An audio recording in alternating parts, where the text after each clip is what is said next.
মোথাবাড়িতে বিচারকদের ওপর হামলার ঘটনায় শাসক বিরোধী চাপানুতর তুঙ্গে। মূল উস্কানিদাতা মোফাক্কারুল কার লোক, কোন দলের, তাই নিয়ে তপ্ত রাজনীতি। আর এই ঘটনায় অর্থাৎ মোথাবাড়ির ঘটনায় এনআইএ এর তদন্ত কোন পথে এগোচ্ছে দেখাবো আপনাদের।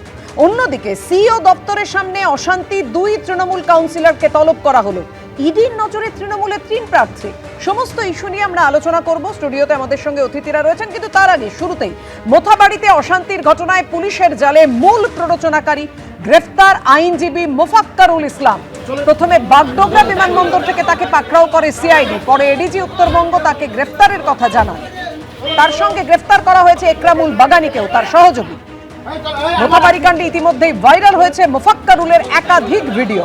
কালিয়াচক 2 নম্বর বিডিও অফিসে অশান্তির সময় গাড়ির মাথায় উঠে তাকে বক্তৃতা দিতে দেখা যাচ্ছে। পুলিশের দাবি মোফাক্কারুলই ঘটনার মূল প্ররোচনাকারী।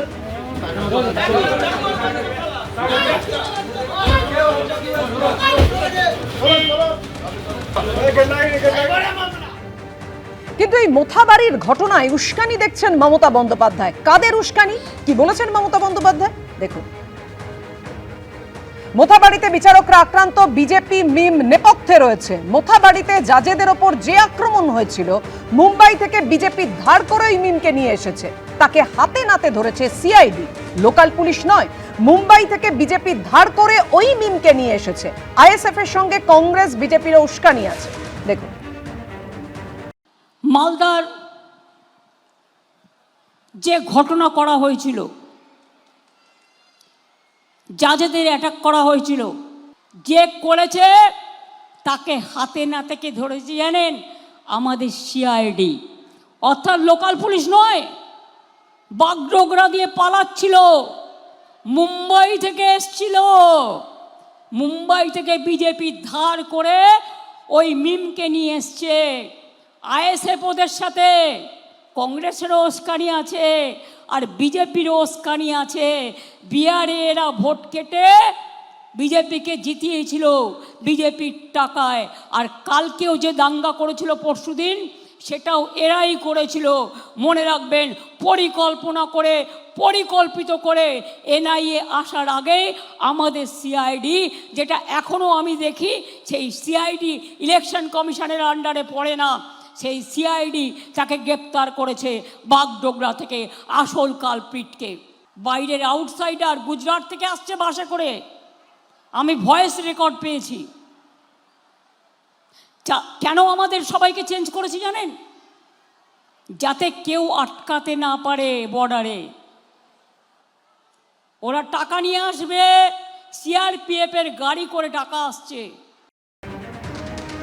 আপনারা দেখেছেন গত 1 এপ্রিল যে ভয়াবহ ঘটনা ঘটে, সুপ্রিম কোর্টের নির্দেশেই এসআইআর এর কাজ করছিলেন আর বিচারকরা, তখনই তারা ভয়াবহ ঘটনার মুখোমুখি হন, দীর্ঘক্ষণ আটকে থাকা এবং তারপরের ঘটনা আপনারা জানেন, যার জেরে প্রাণহানির আশঙ্কা করেছেন খোদ বিচারকরা। আর সেই ঘটনায় আমি এখানেই বিমলদার কাছে আসবো। বিমলদা, সেই ঘটনায় মমতা বন্দ্যোপাধ্যায় বলছেন যে বিজেপি বাইরে থেকে লোক নিয়ে এসে এই ঘটনা ঘটিয়েছে। মোথাবাড়িতে জাজেদের ওপর যে আক্রমণ হয়েছে, মুম্বাই থেকে বিজেপি ধার করে এনেছে মিমদের, যারা এই ঘটনাটা ঘটিয়েছে। হারাধনের বাবার গরু হারিয়েছিল, সারাদিন খুঁজে এসে বলছে, ওরে হারাধন, 1 গ্লাস জল দেনা রে ভাই। তো হারাধনের মা বলছে, কি গো হারাধনের বাবা, তোমার কি মাথা খারাপ হলো, নিজের ছেলেকে ভাই বলছো? বলে, গরু হারালে এমনি হয় মা, তো গরু হারালে লোকে নিজের বউকেও মা বলে ডাকে। তো এটা ভুল ভালো হবেই, কারণ 2 দিন পরে ক্ষমতা হারিয়ে যেতে বসেছে। ক্ষমতা যেদিন হারাবে, তারপর পাবলিক আজ অব্দি যে অত্যাচারিত জনগণ, তারা কি করবে এখন তো বুঝতে পারছে। তো এরা রাজনীতিরা মোটামুটি করেছে তো একদিন। ক্ষমতা হারানোর পরে মানুষ এদের কী হাল করে ছেড়ে দেবে এটা তো ভালো জানে। ফলে আজকে ভুল ভালো হচ্ছে, লোকাল পুলিশ ধরেনি, সিআইডি ধরেছে। তার মানে লোকাল পুলিশটা সরকারের হাতে নেই। মানে যত লোকাল থানার পুলিশ অফিসার, তৃণমূল বলছে ওটা পুরো কমিশনের মানে আন্ডারে, ওটাটাই নির্বাচন কমিশন বসিয়ে দিয়েছে। কমিশনের আন্ডারে না, কারণ নির্বাচন কমিশনের কাজের সঙ্গে তো সিআইডি জড়িত থাকে না। ওরা যখন নিযুক্ত হয়েছিল নির্বাচন কমিশনের দ্বারা নিযুক্ত হয়েছিল। ওরা যখন ওখানে চাকরি করছে, নির্বাচন কমিশনে চাকরি করছে, আরে কাকে বোকা বানান বলুন দেখি। এরা প্রত্যেকে জেনারেল অ্যাডমিনিস্ট্রেশন, এটা কিন্তু সম্পূর্ণ থাকে রাজ্য সরকারের হাতে। এ নিয়ে সুপ্রিম কোর্টের রায় আছে, আপনাকে আমি রায় উল্লেখ করে দিচ্ছি। নির্বাচনের সময় সুপারভাইজারি কিছু পাওয়ার নির্বাচন কমিশনের থাকে, ডে টু ডে অ্যাডমিনিস্ট্রেশন পুরোটাই রাজ্য সরকারের। আসলে ঘটনাটা বলি, এই দলের এবং এই সর্বোচ্চ নেতৃত্বের এদের উস্কানিতে এই ঘটনা ঘটেছে। আগের দিন মুর্শিদাবাদে বলা হয়েছিল কি গো মা বোনেরা চুপ করে বসে আছো কেন, তার আগে বলা হয়েছিল মা বোনেরা হাতা খুন্তি নিয়ে বেরিয়ে পড়ো। ফলে গোটাটাই একটা রাস্তা রেডি করা ছিল।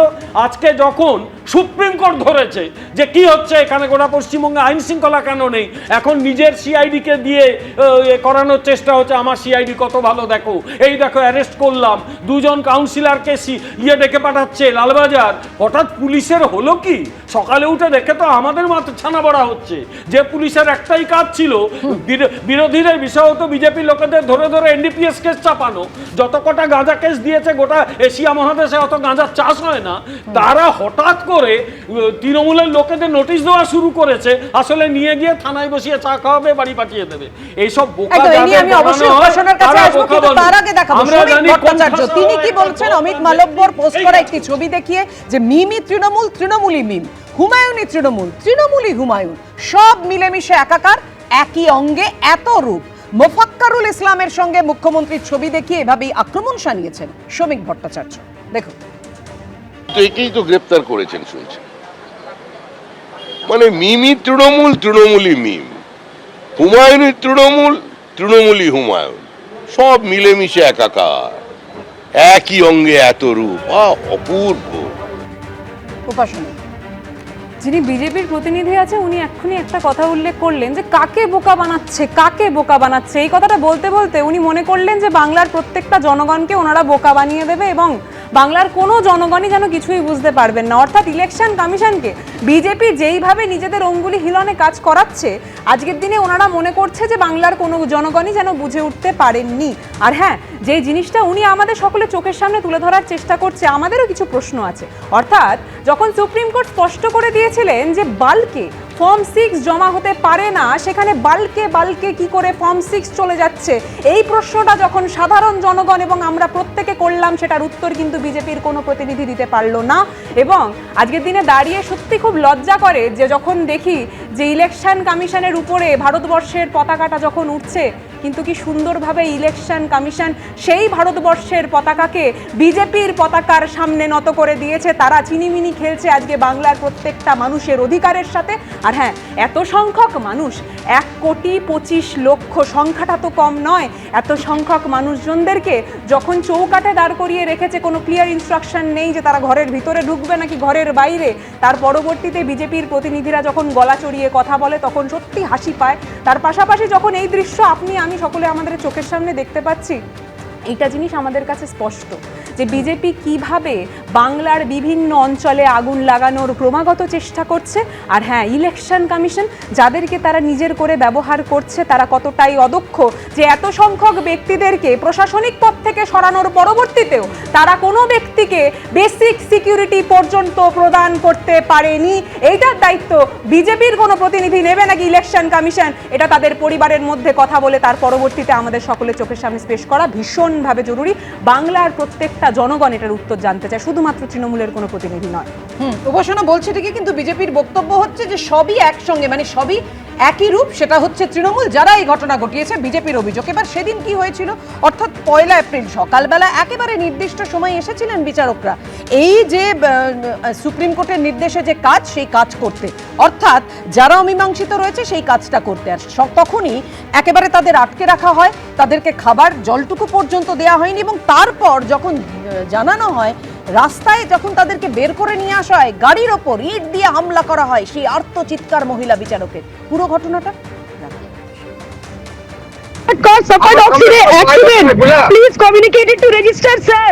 Our pilot is no more there. Our pilot car has suffered accident due to these hurdles. Our pilot is no more there. He has suffered accident due to the hurdles of bamboos and the hurdles and the bricks. We are traveling alone. High Court, take care of my children. Take care of my children if something happens to me. We are attacked. We are attacked by bricks. My car was attacked. All our cars were attacked with bricks and bamboos. They should not have allowed us to leave. They should not have allowed us to leave. দাঁড়িয়ে যদি যাই তাহলে আমরা সবাই মরে যাই। এখানে bomb মেরেছিল। এই তো পার্থটা কেন আক্রমণ হবে বিচারকদের উপর, কেন বিচারকদের উপর হামলা হবে? তারা তো আমার আপনার যাদের নাম নেই সেই নিষ্পত্তির কাজ করছেন, সেটা তো সুপ্রিম কোর্টের নির্দেশে তারা কাজ করছেন, সুপ্রিম কোর্টের নজরদারিতে পুরো কাজটা হচ্ছে, সেখানে এই হামলার ঘটনা ঘটবে? মমতা বন্দ্যোপাধ্যায় তো বলছেন এর পেছনে কংগ্রেসের উস্কানি রয়েছে। যাই হোক, মানে হাসিটা পেয়ে গেল, কিছু আটকাতে পারলাম না। এখন কথাটা হচ্ছে যে টোটাল যে ব্যাপারটা ঘটেছে অ্যাকচুয়ালি দুটো আঙ্গিক আছে।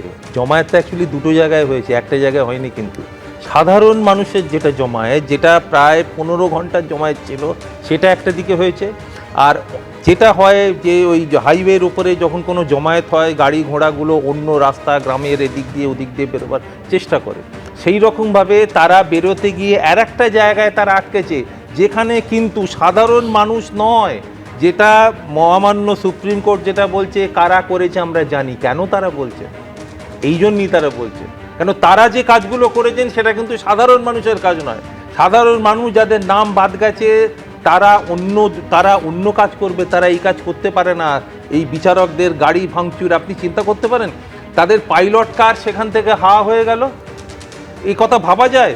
এবং আজকে মহামান্য সুপ্রিম কোর্ট বলছে যে it is a complete breakdown of law and order situation. কেন?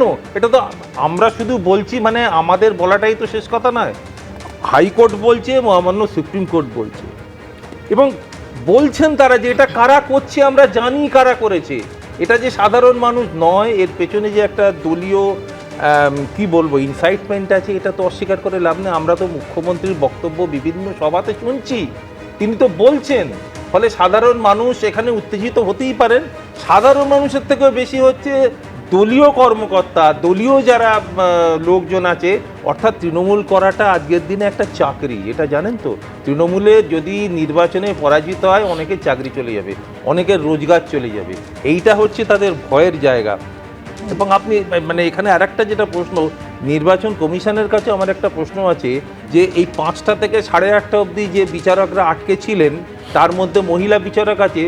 দিল্লিতে নির্বাচন কমিশন কি করছিল তখন? হোয়াট দে ওয়ার ডুইং, তাদের কথা কিন্তু আমরা শুনছি না। এখানে ভাবা যায় একদম সেটা যেমন বলছেন, একদম সুপ্রিম কোর্ট বলছে যে নিষ্পত্তি প্রক্রিয়াকে ব্যাহত করার সুপরিকল্পিত এবং উদ্দেশ্যপ্রণোদিত পদক্ষেপ। আমি এখানেই আসবো মহানন্দাদিকে। মহানন্দাদি, মানে একেবারে এই ঘটনায় যে মূল অভিযুক্ত, মূল চক্রী বলে বলছে পুলিশ, তাকে সে কার লোক তাই নিয়ে চর্চা তুঙ্গে। কেন, এর নেপথ্যে কারা রয়েছে, কারা গোটা ঘটনাটা ঘটালো? এই বিচারকদের আক্রমণ অর্থাৎ বিচার ব্যবস্থার উপর তো আক্রমণ, নিন্দার কোনো ভাষা নেই। দেখো, ডাক্তার, শিক্ষক, বিচারক এদের আক্রান্ত হওয়াটা একটা অসুস্থ সমাজকে প্রতিফলিত করে।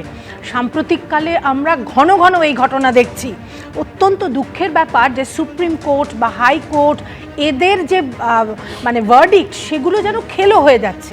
মানে তাদেরকেও মানার কোনো প্রয়োজনীয়তা মনে হচ্ছে না কারুর আছে। এবং একটা কথা বলবো, যে গণতন্ত্রে প্রতিবাদ হবে, ধর্ণা হবে। আমেরিকাতে তো ট্রাম্পের বিরুদ্ধেও ধর্ণা শুরু হয়েছে, বিভিন্ন জায়গায় কোর্টে এবং রাস্তাতেও মানুষ প্রতিবাদ করছে। প্রতিবাদ তো হবেই, সেটা সারা বিশ্বে হয়। কিন্তু প্রতিবাদের নামে যদি এই হিংস্রতা চলে আসে, যা এখনকার দিনে বাংলার সঙ্গে মানে ওতপ্রোতভাবে জড়িয়ে যাচ্ছে। বাংলার একটা পলিটিক্যাল ভায়োলেন্সের হিস্ট্রি আছে, কিন্তু ইতিহাস ধরেই কি আমরা আবার ভবিষ্যতের দিকে এগোবো? সেটাকে আটকাবার কি ব্যবস্থা, কোনভাবে আমরা এ থেকে মুক্তি পেতে পারি, এটা নিয়ে কারুর চিন্তা নেই। এবং এ যে অভিযুক্ত, যে উস্কানিমূলক কথা বলেছে, অত্যন্ত অন্যায় করেছে, তার বিরুদ্ধে কঠোর শাস্তি হওয়া উচিত, যাতে এটা দেখে বাকিরা শেখে। আর এই ধরনের প্ররোচনা দিয়ে সাধারণ মানুষকে একটা এই ধরনের অন্যায়ের দিকে নিয়ে যাওয়া, একটা বিচারকরা, সেখানে মহিলারা রয়েছেন, তারা আতঙ্কিত, তারা সরকারের কাজ করতে এসেছে, তারা কেন এইভাবে ইনসিকিউরিটি ফিল করবে? এই ধরনের জিনিস সমাজটাকে কিন্তু আমরা একটা খুব খারাপ দিকে নিয়ে যাচ্ছি, এইটা বুঝতে হবে। মোথাবাড়িতে বিচারকদের ওপর হামলাকাণ্ডের তদন্তে এনআইএর টিম মালদায় পৌঁছে গেছে এবং পৌঁছে যাওয়ার সঙ্গে সঙ্গে বিভিন্ন জায়গায়, অর্থাৎ মোথাবাড়ি থানা সহ বিডিও অফিস সহ ওই রাস্তা যেখানে আটকে রাখা হয়েছিল বিচারকদের, তার উপর তাদের গাড়ির ওপর হামলা হয়, সেই সমস্ত জায়গা তারা খতিয়ে দেখেন। আমাদের সঙ্গে এই মুহূর্তে আমাদের দুই প্রতিনিধি রয়েছেন, পার্থপ্রতিম ঘোষ এবং সুকান্ত মুখোপাধ্যায়। প্রথমেই পার্থ, তোমার কাছে জানতে চাইবো, এই মুহূর্তে মোথাবাড়ি থানায় এনআইএর আধিকারিকরা কোন কোন বিষয়গুলো মূলত খতিয়ে দেখছেন? দেখো এনআইএ টিম আজকে যখন এসে পৌঁছায় এই মালদার মোথাবাড়িতে এবং আসার পরবর্তীকালে তারা 3টি দলে ভাগ হয়ে যায়। ভাগ হয়ে গিয়ে একটি টিম পুরো টিম যখন বিডিও অফিসে যায় এবং তার পরবর্তীকালে যে জায়গায় রাস্তার মধ্যে বিচারকদের আটকানো হয়েছিল, তাদের উপর হামলা চালানো হয়েছিল, যখন তাদের বিচারকদেরকে রেস্কিউ করা হয় সেই জায়গায় একটা টিম চলে যায়। অপর একটা টিম বর্তমানে এই মুহূর্তে মালদার যে মোথাবাড়ি পুলিশ স্টেশন দেখতে পাচ্ছ, সেই মোথাবাড়ি পুলিশ স্টেশনে কিন্তু এনআইএর অপরের টিম তারা এসে পৌঁছেছে। এবং যে জায়গায় আমরা রয়েছি সেখানে একেবারে যে জায়গায় ডিউটি অফিসার রুম রয়েছে, চেম্বার দেখতে পাচ্ছ, সেই জায়গায় এনআইএর টিম যায়। সেখানে থানার যে রেজিস্টার রয়েছে সেই রেজিস্টার তারা পরীক্ষা করেন এবং যে বিষয়ে দেখেন যে ঘটনার খবর কখন তারা পেয়েছিল, থানা কখন মুভ করেছিল, সেই বিষয়ে কখন জিডি এন্ট্রি হয়েছিল, সেই সমস্ত বিষয় কিন্তু খতিয়ে দেখেন এবং কোন কোন অফিসার ছিল সেই বিষয়টাও কিন্তু দেখেন। অন্যদিকে কিন্তু যে অফিসারের যে রুম রয়েছে, একেবারে মোথাবাড়ি থানার অফিসারের রুম রয়েছে, এই আমার ঠিক বাঁদিকে অফিসার ইনচার্জের রুম। এই অফিসার ইনচার্জের রুমের মধ্যে বর্তমানে কিন্তু এনআইএ টিমের আধিকারিকরা তারা রয়েছেন এবং থেকে পুলিশের যিনি তদন্তকারী অফিসার তার সঙ্গে কিন্তু কথা বলছেন এবং সমস্ত বিষয়টা দেখছেন। আমি দেখেছিলাম যে এনআইএ টিম আজকে আসার পরবর্তীকালে তারা যখন বিডিও অফিসে যান তার আগে মোথাবাড়ি যে মোড় রয়েছে সেই মোথাবাড়ি মোড়ে যান। সেখানে গিয়ে রাস্তাটার কি অবস্থা, কোন জায়গা থেকে প্রবেশ করে যায়, কোন জায়গা থেকে বেরোনো যায়, সেই বিষয়টা দেখেন। বিডিও অফিসের কটা গেট সেটা দেখেন এবং কোন জায়গায় অবস্থান করা হয়েছিল সেটা দেখেন। একেবারে বিডিও অফিসের ভেতরে প্রবেশ করে জুডিশিয়াল অফিসাররা যে দুটো রুমে বসে কাজ করছিল তাদের বিবেচনাধীন ভোটারদের নাম সংশোধন করার জন্য, সেই দুটো ঘর কোন জায়গায় সেটা দেখেন। কোন জায়গা থেকে হচ্ছে বিডিও অফিসের ভেতরে যে সিসিটিভি রয়েছে সেই সিসিটিভি মনিটরিং হয়, সেই বিষয়টা বিডিও অফিস সেই সিসিটিভি ফুটেজ তারা খতিয়ে দেখছেন, কেননা সেই বিডিও অফিসে ঘন্টার পর ঘন্টা 3 মহিলা সহ 7 জন বিচারক যারা আটকে ছিলেন। অপর প্রতিনিধি সুকান্ত মুখোপাধ্যায় আমাদের সঙ্গে রয়েছে। সুকান্ত, নতুন কি তথ্য উঠে এলো? বিভিন্ন জায়গাতে তারা খতিয়ে দেখছেন এনআইএর আধিকারিকরা। দেখো একেবারে প্রায় 4টে নাগাদ তারা এই মোথাবাড়ি এলাকাতে আসেন এবং তারপরে তাদের একটা টিম কিন্তু বিডি অফিসে আসে। সরাসরি তুমি দেখতে পাচ্ছ এই মুহূর্তে তাদের একটা যে টিম বিডি অফিসে ছিল তারা কিন্তু বেরিয়ে যাচ্ছেন, অর্থাৎ এখানে ইনভেস্টিগেশনের যে পর্ব আজকের মতন শেষ।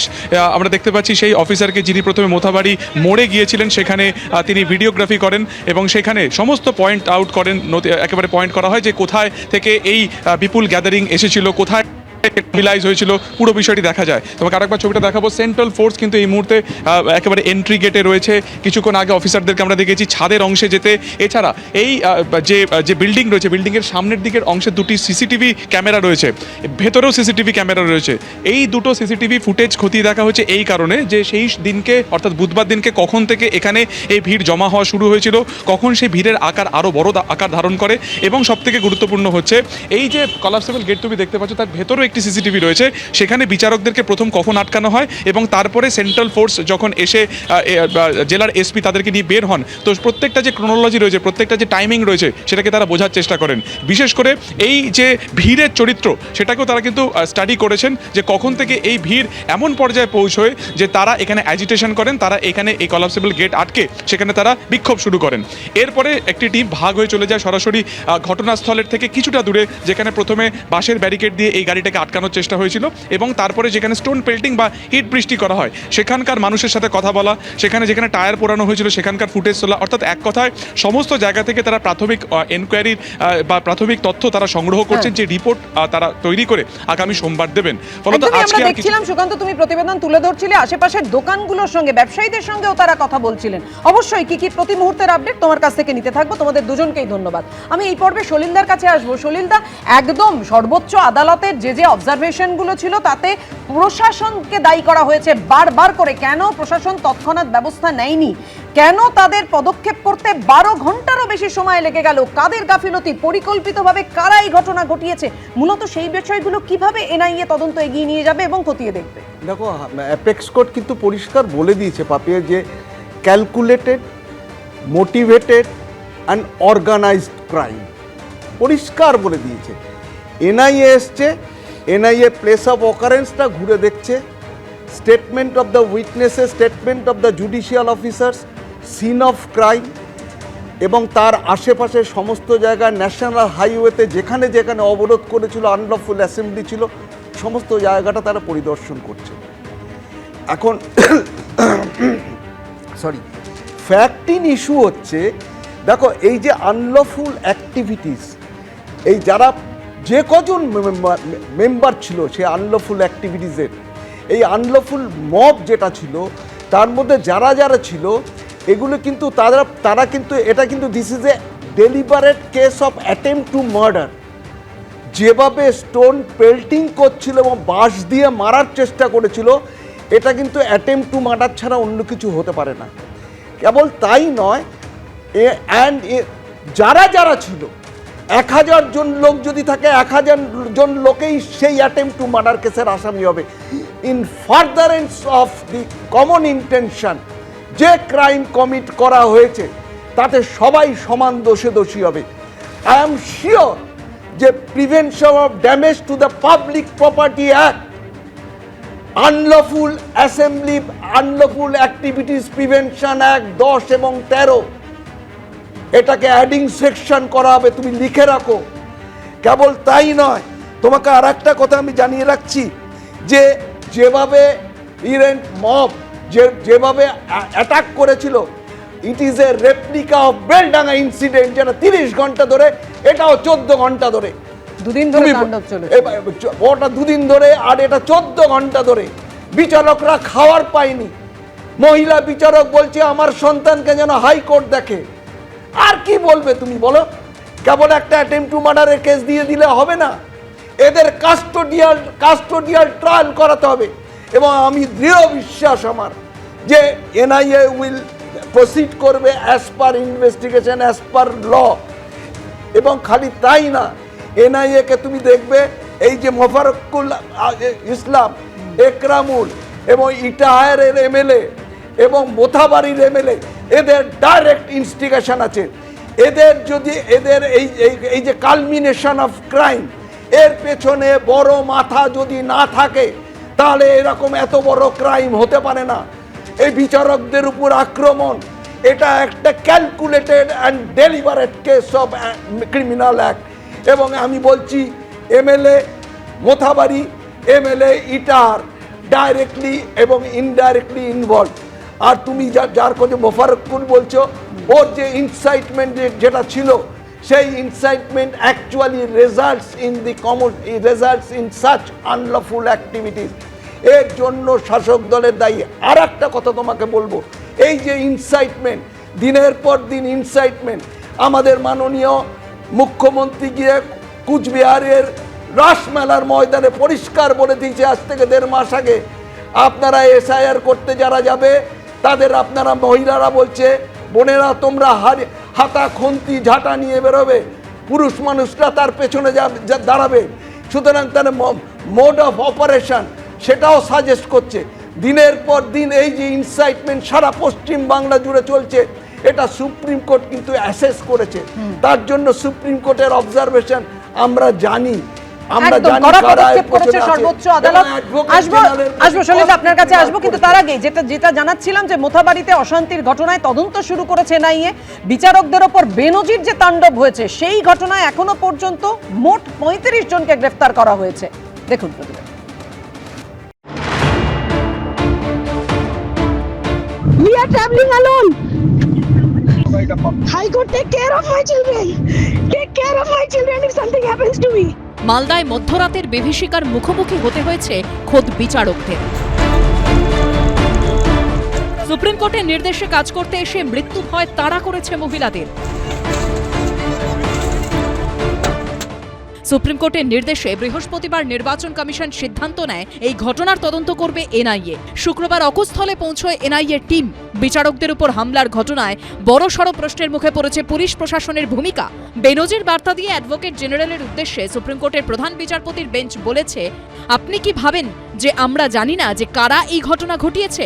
ভার্চুয়াল বৈঠকে ডিজিপি জেলা শাসকদের উদ্দেশ্যে নির্বাচন কমিশন স্পষ্ট করে বলেছে, আরেকটা সুযোগ দেওয়া হচ্ছে, এরপর আর নয়।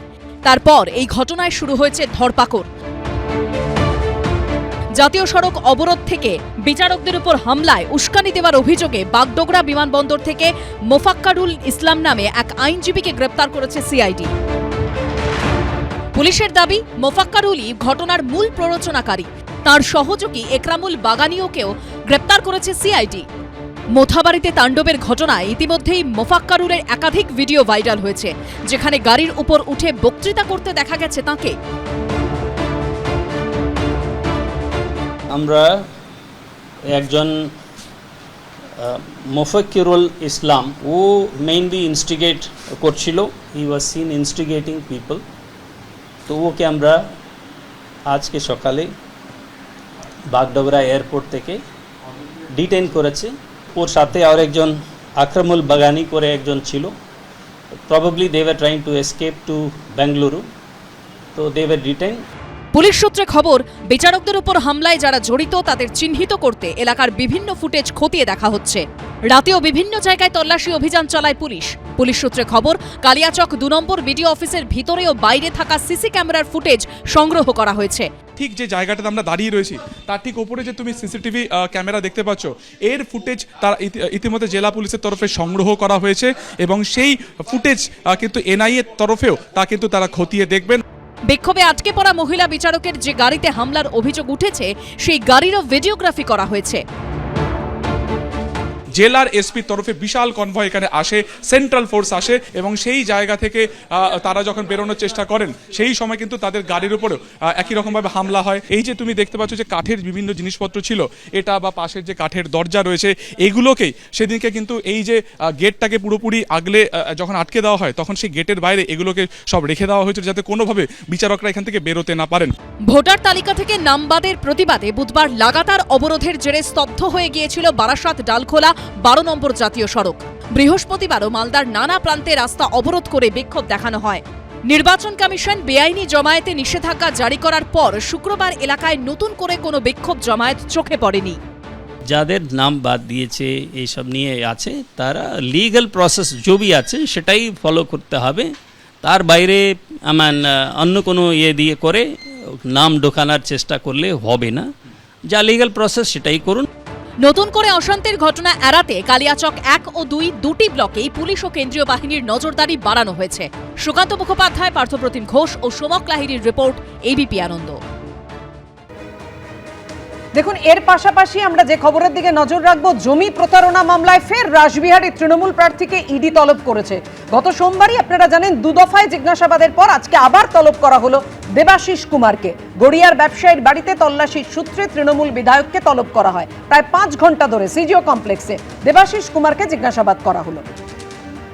আর এর পাশাপাশি তৃণমূলের নেতা মন্ত্রীদেরও পরপর তলব করলো ইডি। পুরো দুর্নীতি মামলায় দমকল মন্ত্রী সুজিত বসুকে তলব সোমবার, আর বুধবার পুরো নিয়োগের দুর্নীতি মামলায় খাদ্যমন্ত্রী রথীন ঘোষকেও তলব করলো ইডি।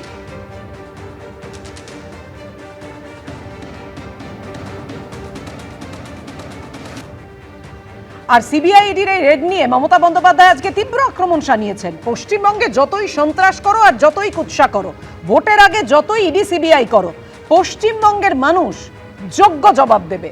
বাইরের লোক দিয়ে টাকা আমদানি করছো, বাংলার বদনাম করার জন্য এসব করছো। রায়গঞ্জের সভা থেকে আর কি বললেন মমতা বন্দ্যোপাধ্যায়? ও মোটা ভাই, যতই সন্ত্রাস করো ভাই, যতই কুৎসা করো ভাই, সবার বাড়িতে ইলেকশনের আগে যতই ইডি করো ভাই অনৈতিক, যতই সিবিআই করো ভাই, যতই পুলিশ দিয়ে অত্যাচার করে ভাই, জেনে রেখে দিও বাইরের লোক দিয়ে টাকা আমদানি করছো, গুন্ডা আমদানি করছো, মানি লন্ডারিং করছো, ডাক করছো আমদানি, বাংলার বদনাম করে দিয়ে। আমার সাথে যারা কাজ করতো, বর্ডার আটকাতো, তাদের সময় সব করতে দিতাম না। তাই তোমরা বদলা নিতে গিয়ে বিজেপি জিতবে না সামনাসামনি, তোমরা তাই পেছন থেকে খেলা করছো, তাই না? আমি বিমলদার কাছে আসবো। বিমলদা, দুর্নীতি রুখতে বা দুর্নীতির তদন্ত করতে ইডি সিবিআই তদন্ত করছে, এদেরকে ডাকা হচ্ছে। মমতা বন্দ্যোপাধ্যায় তো উল্টো কথা বলছেন। মমতা বন্দ্যোপাধ্যায় বলছেন পুরোটা আপনাদের চক্রান্ত, এজেন্সি দিয়ে আপনারা চক্রান্ত করে বাংলাকে বদনাম করার চেষ্টা করছেন। তাই নাকি? আচ্ছা, সেটা বাংলার বদনাম করার জন্য আর কারোর কিচ্ছু লাগবে না। আমি শুধু আপনাকে বলছি, আপনি একটা কাজ করুন, আপনাদের 2-1 সাংবাদিককে নিন, আমরা যাই একটু বাংলা বর্ডার পেরিয়ে বাকিদের একটু কথা বলি যে বাংলা সম্পর্কে আপনার আমাদের কি ধারণা, তারপরে ওরা কি উত্তর দেয় দেখুন। বাংলার বদনাম করার জন্য প্রথমে সিপিএম যথেষ্ট ছিল, সিপিএমের কাছ থেকে শিখেছে, একদম তাদের মেধাবী ছাত্রছাত্রী। বাংলার 12টা বাজানোর পক্ষে এরাই যথেষ্ট, অন্য কারোর লাগবে না। বাংলা সঠিক করতে গেলে, বাংলা সুনাম করতে গেলে প্রয়োজন ছিল সঠিক প্রশাসন। এরা করলো কি, প্রশাসনটাকে তুলে দিল। বাংলার এক সময়ে সুনাম ছিল বাইরে, বাংলার অধ্যাপক, বাংলার শিক্ষক, বাংলার আইনজীবী ও সবকটা তুলে দিল। এখানে শিক্ষক নিয়োগ হয়, দুর্নীতি হয়, অধ্যাপক নিয়োগে কি হয়েছে আমরা কেউ জানি না, মামলা মোকদ্দমা ভবিষ্যতে দেখা যাবে। এখানকার আইনজীবীদের কী হাল, একটু আগে বললাম না যে এখানে বিচারকদের উপর আক্রমণ হচ্ছে। একজন বিচারকের বাড়িতে গিয়ে পোস্টার মেরে দিয়ে চলে এসেছিল, আর একজন বিচারক এদের পছন্দ মতো বিচার করছিলেন না বলে একদম লোকজন নিয়ে তাদের চেম্বারে ঢুকে পড়েছিল। কারা ঢুকেছিল তখন? সুতরাং এই কাজগুলো করেছে একটাই কারণে, পশ্চিম বাংলার এন্টায়ার যে বাইরে ইমেজটাকে নষ্ট করব, টোটাল লুম্পেনাইজেশন করব, লুম্পেনগুলোকে তুলে এনে সামনে রাখবো এবং বাংলাকে আমার মতো করে তৈরি করব, যাতে অবশিষ্ট ভারতে বাংলা পিছিয়ে থাকে। তৃণমূল বারবার বলে দুর্নীতির বিরুদ্ধে জিরো টলারেন্স, তাহলে তদন্ত হোক, সত্যিটা বেরিয়ে আসুক। দেখুন ব্যাপারটা যেটা হচ্ছে যে পরীক্ষা দেওয়ার আগে যেমনভাবে আমরা দেখিনি না যে ঠিক মতো পিন গুছিয়েছে কিনা, ঠিক সমানভাবে বাংলায় যখন নির্বাচন আসে তখন আমরা দেখতে পারি যে ইডি, সিবিআই এবং এখন তো ইসিআইও বটে, প্রত্যেকটা ক্ষেত্রে সকলকেই যেন পাঠিয়ে দেওয়া হয় যে আচ্ছা ওনাদেরকে নিয়ে একটু ডেকে নিন। তো নিয়ে না হয় গিয়ে চাই খাবেন, কিন্তু অন্তত ডেকে নিন, নিউজে যাতে সেই কথাটা ওঠে যে না তাদেরকে তলব করা হয়েছে, তাদের সাথে কথা বলা হচ্ছে, ইডি এসছে, সিবিআই এসছে। এবং কি জানেন তো, আজকে যখন বিজেপির প্রতিনিধি এতটাই গলা ছেড়ে কথা বলছেন, উনি কিভাবে এই জিনিসটা সরিয়ে দিচ্ছে আমি বুঝতে পারছি না। যে ইলেকশন কমিশনের কৃপায় বা বিজেপির আশীর্বাদ ধন্য ইলেকশন কমিশনের কৃপায় এত সংখ্যক মানুষজনদের অধিকার নিয়ে ছিনিমিনি খেলা হচ্ছে। আসলে কি জানেন তো, আমরা প্রত্যেকে জানি যে মানুষজনদেরকে হেনস্থা করার পরবর্তীতে তাদের যেই আবেগ প্রকাশ হয়, সেই আবেগ প্রকাশের উপর কোনো না কোনো ব্যক্তিকে মাথার উপর বসিয়ে দেওয়া হয় কোনো রাজনৈতিক স্বার্থ চরিতার্থের জন্য। এবং মূলত ক্ষেত্রে আমরা এই জিনিসটা যখন দেখছি, এই যে আজকে আপনাদের স্ক্রিনেই দেখছিলাম যে কিভাবে কোন সময় থেকে কত সময় পর্যন্ত যেন আটকে রাখা হয়েছে। এবং কি জানেন তো, আমাদের প্রশ্নটা এখানে, যখন সেই সময় থেকে এই সময় পর্যন্ত আটকে রাখা হয়েছে, যখন সেখানে জমায়েত হচ্ছিল, তখন ইলেকশন কমিশন যাদেরকে সেখানে বসিয়েছে, সেই বড় বড় পদাধিকারী যাদেরকে সরিয়ে দিয়ে তার পরবর্তীতে সেখানে তারা বসিয়েছে, তারা কি করছিলেন? ইলেকশন কমিশন কি এখানে অদক্ষ নয়? ইলেকশন কমিশন যাদেরকে দক্ষ বলে বসালো, তার পরবর্তীতে তাদের অদক্ষতা যখন প্রকাশ পাচ্ছে। আমি পার্থদার কাছে আসবো। এই সিবিআই ইডি নির্বাচনের আগে তৃণমূল যেটা বারবার করে বলে, একদম চক্রান্ত করে বিজেপি এটা করে, কিন্তু এই সিবিআই তো ইডি করছেটা কি তদন্তের নামে? তাদের তদন্ত নিয়ে তো বারবার প্রশ্ন উঠেছে। সে তো আমরা তো বারবার বলেছি, শুধু আমরা কেন, হাইকোর্টের বিচারকরা পর্যন্ত বলেছেন। দেখুন, এখানে আমার যেটা মেন কথাটা বলার, যে বাংলার বা বাঙালির লজ্জা আর কি বাকি থাকে বলুন তো? মুখ্য যিনি সুপ্রিম কোর্টের প্রধান বিচারক, তিনি বলছেন রাত্রি 2টো অবধি আমাকে জেগে থাকতে হয়েছে এই সমস্ত ঘটনাগুলো মনিটর করার জন্যে। এর থেকে লজ্জার আর বাঙালি হিসেবে আমাদের কি হতে পারে? তিনি বলছেন যে পশ্চিমবাংলায় দেখছি তোমাদের রাজনীতি ছাড়া কাউর কোনো কথা নেই, সমস্ত কিছু তোমাদের রাজনীতিকরণ। এবার চিন্তা করুন, ওই যে আর্তনাদ আমরা ওই মহিলা বিচারকের মুখ থেকে শুনছিলাম, আমার তো সেই বানতলায় অনিতা দেওয়ানের কথা মনে পড়ে যাচ্ছিল, যে কি ভাগ্যিস, কেন যে কয়েক ঘন্টা তারা সম্পূর্ণ আনঅ্যাটেন্ডেড অবস্থায় ছিলেন, প্রশাসনের কেউ ছিল না। এই ঘটনাগুলো যে ঘটে যায়নি, এটা আমাদের আমরা একটা খুব বড় লজ্জার হাত থেকে বেঁচে গেছি। আর একটা কথা, এই রাস্তাটা, এই হাইওয়েটার উপর বারবার এই ধরনের ঘন্টার পর ঘন্টা অবরোধ হচ্ছে। চিকেন নেক অল্প কিছুক্ষণ দূরে, এটা আমাদের রাষ্ট্রীয় সুরক্ষার জন্যে কিন্তু একটা বড় বিপদের কারণ হতে পারে। এতবার যদি এই বিশেষ রাস্তাটা যদি বারবার এর উপর যদি হয়, এটা national highway very near to chicken neck, এখানেই আমাদের প্রশ্ন, রাষ্ট্রীয় সুরক্ষার ক্ষেত্রে একটা বড়সড়। কিন্তু বারবার কেন্দ্রীয় এজেন্সির সরব হওয়া নিয়ে, বিশেষ করে নির্বাচনের মুখে যখন তৃণমূল বারবার প্রশ্ন তোলে, তখন একটাই প্রশ্ন সামনে আসে যে সিবিআই ইডি করছেটা কি? আসলে একেবারে মাথা অবধি তারা পৌঁছতে পারবে তো যে কোনো ঘটনার তদন্তে? এই প্রশ্নই বারবার উঠছে। 2 তৃণমূল কাউন্সিলরকে লালবাজার সমন করলো সিইও দপ্তরের সামনে যে বিক্ষোভ, অশান্তির ঘটনা ঘটে, পুলিশ নোটিশ দিল শান্তিরঞ্জন কুণ্ডু এবং সচিন সিংকে 3 দিনের মধ্যে হেয়ার স্ট্রিট থানায় তাদের হাজির হতে হবে, এমনই নির্দেশ লালবাজারের তরফ। গতকাল থেকে আপনারা নিজেরা জানেন যে ইনলিগাল ভাবে 6 নম্বর ফর্ম জমা পড়েছে। মহানন্দাদি, সিইও দপ্তরের সামনে বারবার এরকম অরাজকতার পরিস্থিতি তৈরি হবে কেন? হ্যাঁ, সিইও দপ্তর তো তাদের কাজ করছে, যেটুকু প্রশাসনিক কাজ তা তাদের করতেই হবে। কিন্তু আমি আবারও বলছি যে এই যে অবরোধ, এবং ধর্ণা, সেটা মানুষের গণতান্ত্রিক অধিকার, আমি মানছি, কিন্তু বেশিরভাগ ক্ষেত্রে এটা একটা হিংসাত্মক রূপ নিচ্ছে এবং সেটা একটা ভয়ঙ্কর জায়গায় চলে যাচ্ছে। এবং পুলিশ এখানে তাদের ডেকেছে, এটা পুলিশের কাজই সেইটা যে এই ধরনের হিংসাত্মক ঘটনা, অবরোধ যদি হিংসার আকার নেয় সেটাকে আটকানো, তাতে আরও 5টা মানুষ অ্যাফেক্টেড হচ্ছে। শুধু তাই না, এই হিংসার বার্তাটা কিন্তু ভয়ঙ্কর, এটা ছড়িয়ে যাচ্ছে সব জায়গায়।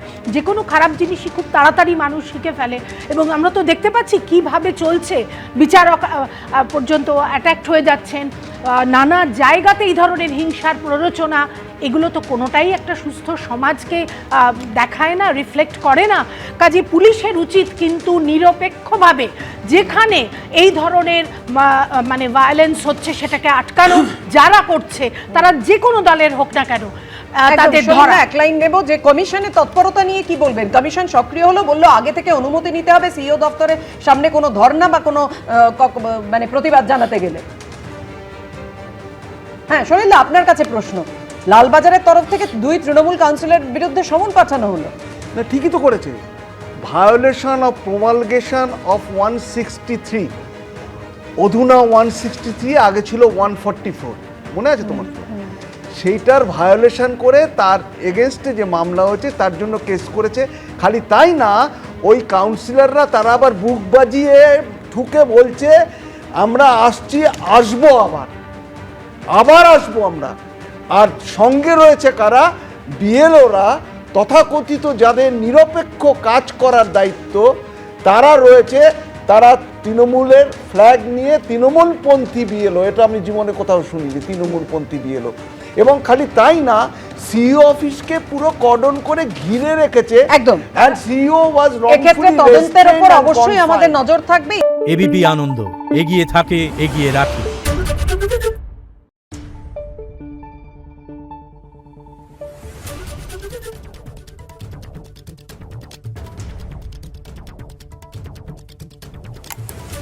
Thank you.